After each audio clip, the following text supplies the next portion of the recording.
현재 손흥민이 뛰고 있는 리그인 프리미어리그. 손흥민이 뛰기 이전 박지성이 프리미어리그에 입성하고부터 한국 축구 팬들의 많은 관심을 받게 된 리그인데요. 그때부터 지금까지 한국에서 가장 인기 있는 리그이다 보니 시즌 초반 어떤 선수가 좋은 활약을 펼치고 있는지에 대한 관심도 높아져 있는 것 같습니다. 그래서 오늘은 2021 시즌 4라운드 기준 기회 창출 10회 이상인 선수들 탑5에 대해 알아보도록 하겠습니다. 가장 먼저 알아볼 선수는 토트넘의 핵심 스트라이커 해리 케인입니다. 케인은 이번 시즌 총 11개의 기회 창출을 만들어내 5위에 랭크되었는데요. 이런 그는 토트넘 유스팀에 입단해 성인 무대까지 데뷔하며 이후 2013년부터 토트넘에 자리 잡게 된 선수입니다. 성인 무대 1군 초기 프리미어리그의 막강한 상대들인 알렉시스 산체스, 세르히오 아구에로, 디에고 코스타를 뛰어넘는 20골 고지를 제일 먼저 밟게 되는데요. 그 뒤로 델레 알리, 에릭센, 손흥민, 케인으로 이루어진 데스크 라인이 결성되었고 매서운 활약을 펼치기 시작합니다. 앨런 시어러, 반 니스텔루이, 티에리 앙리에 이은 3년 연속 20득점 기록을 세웠고 그 해에 뛴 경기 횟수보다 더 많은 공격 포인트를 만들어냈죠. 이제는 완전한 에이스로 거듭난 데 더불어 한 시즌 메시의 59개, 호날두의 53개에 이어 세 번째로 많은 51개의 공격 포인트를 달성하는 엄청난 활약을 이어갔습니다. 이후 18-19 시즌 발목 부상을 당하게 되며 2개월간의 공백 기간을 거쳐 팀 동료들이 올려놓은 챔스 결승에 출전을 나섰는데요. 하지만 케인은 아직 회복 기간이 더 필요했고 토트넘 선수들도 전체적으로 다 부진했죠. 그런데 감독의 지시 사항에 결국 풀타임을 소화하게 되었고 케인은 90분 내내 아무것도 하지 못했습니다. 그리고 현재에는 손흥민과 함께 환상적인 골들을 만들어내며 업적을 쌓고 있는데요. 이번 시즌 4라운드 맨유와의 경기에서도 좋은 활약으로 6대1 대승을 이끌었습니다. 그중 손흥민이 2골 1도움으로 3골에 관여했고 손흥민과 케인을 합치면 6골 중 4골에 관여했죠. 이러한 활약에 케인은 4라운드 기준 도움 1위에 올라 있습니다. 케인은 손흥민과 정말 뛰어난 케미를 보여왔는데 이 둘이 EPL에서 총 26골을 합작했죠. 이는 현역 선수로는 1위이며 역대로는 5위에 오른 기록이었습니다.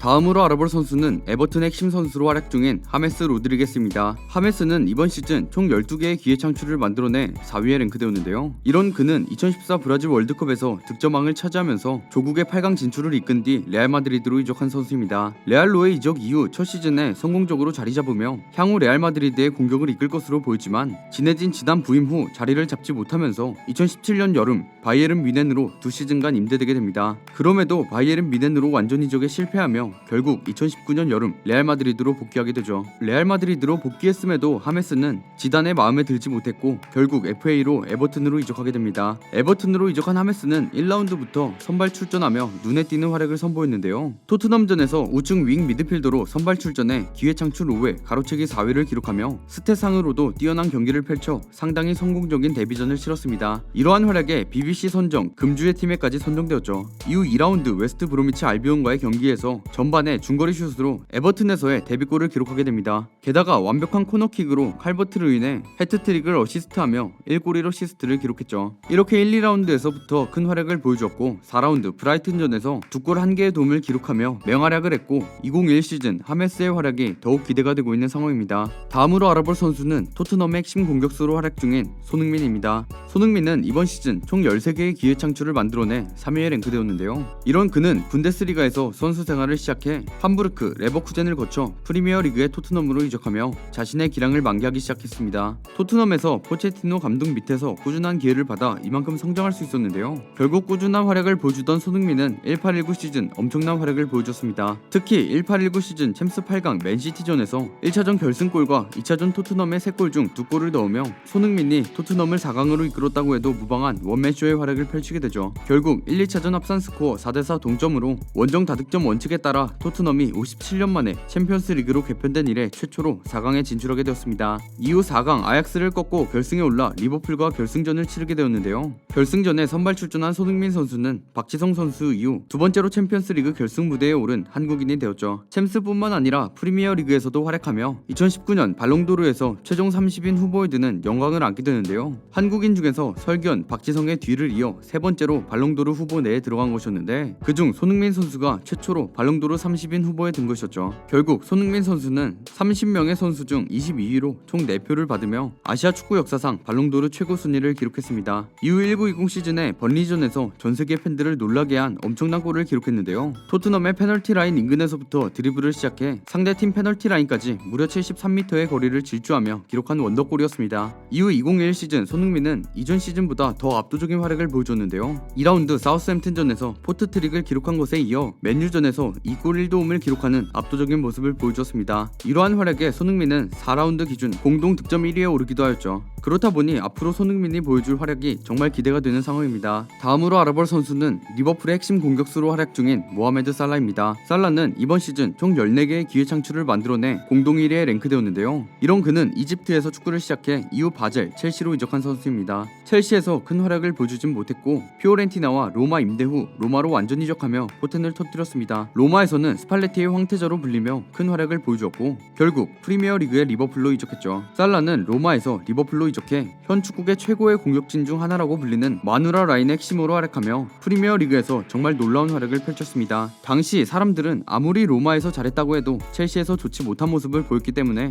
EPL에서는 성공하지 못할 것이다 라는 반응이 많았었는데요. 하지만 그는 이러한 반응이 무색하게도 리버풀 데뷔 시즌에 무려 44골을 넣는 활약을 보여주었습니다. 그렇게 너무나 당연하게도 EPL 득점왕을 차지했고 리버풀 역대 데뷔 시즌 최다골을 기록하기도 했죠. 이러한 활약에 1718 시즌 이달의 선수상을 3번 수상하며 EPL 역대 최초로 단일 시즌 3번의 이달의 선수상을 수상하는 활약을 보였는데 다음 시즌에도 그는 2년 연속 EPL 득점왕을 차지하며 저번 시즌의 기록이 한 시즌 반짝이 아니었다는 것을 입증했습니다. 1819 시즌은 살라 말고도 마네까지 EPL 득점왕을 차지하며 리버풀에서 2명의 득점왕이 나왔었는데요. 리그 득점왕을 2명이나 배출한 리버풀이었지만 허탈하게도 리그 우승을 맨시티에게 내줄 수밖에 없었죠. 그래도 1819 시즌 챔스 결승전에서 PK골을 성공시키며 비기어를 들어올렸고 1920 시즌에는 리버풀의 오랜 염원이었던 리그 우승을 차지하기도 했습니다. 2021 시즌에도 살라는 리버풀의 공격을 책임지며 좋은 모습을 보여주고 있죠. 마지막으로 알아볼 선수는 맨체스터 시티의 핵심 미드필더 케빈 데브라이너입니다. 데브라이너는 이번 시즌 총 14개의 기회 창출을 만들어내 공동 1위에 랭크되었는데요.